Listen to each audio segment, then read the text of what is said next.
এখন চলছে পাতুরির প্রস্তুতি। ত্রিলোচন সকাল সকাল মানে ভোর ভোর চলে গেছিল তদারকি করতে, কেমন কি কাজ চলছে, ডেকোরেশনের কাজ, রান্নাবান্না সব কিছু। যদিও ত্রিলোচনের অনেক আগেই সুজাতা পৌঁছে গেছিলো। সুজাতা, যার কথা না বললেই নয়, প্রথম থেকেই আমাদের সমস্ত অনুষ্ঠান কিন্তু একাই হেডেক নিয়ে চলেছে। কালকে রাত্রেতেও ছিল, যতক্ষণ কাজ হয়েছে ততক্ষণ, আবার ভোর ভোর তারপরেও ত্রিলোচন ছিল দাদার সাথে। একটা এরকম অনুষ্ঠানের অ্যারেঞ্জমেন্ট করতে কত রকমের লোক লাগে, কত রকমের ম্যানেজমেন্ট, কত রকমের হেডেক লাগে বলো। তো সেটা আমরা জামশেদপুরে বসে থেকে তো সম্ভব না আমাদের দ্বারায়। আমরা কিছুই করতে পারিনি, দূর থেকে বসে জাস্ট ফোনেই কানেক্ট ছিলাম সুজাতার সাথে। সুজাতাই সবটা বেশিরভাগটা ম্যানেজ করেছে। আর আমার শ্বশুরবাড়িতে তেমন তো কেউ নেই, শ্বশুর মশাই আর নিজের বিজনেস সামলে যতটুকু সম্ভব তিনিও করেছেন। বাকি আরও অনেকেই আছেন যারা অনেক রকম হেডেক নিয়েছেন, অনেক কিছু হেল্প করেছেন আমাদের এই অনুষ্ঠানে।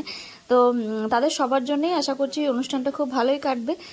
সকাল থেকেই সব কিছু প্রস্তুতি মোটামুটি ঠিকঠাক আছে। একটু ডেকোরেশন নিয়ে টেনশন ছিল, অনেক কিছু নিয়েই টেনশন থাকে অনুষ্ঠানের দিন। তো সব কিছুই মোটামুটি ভালোভাবেই কাটছে।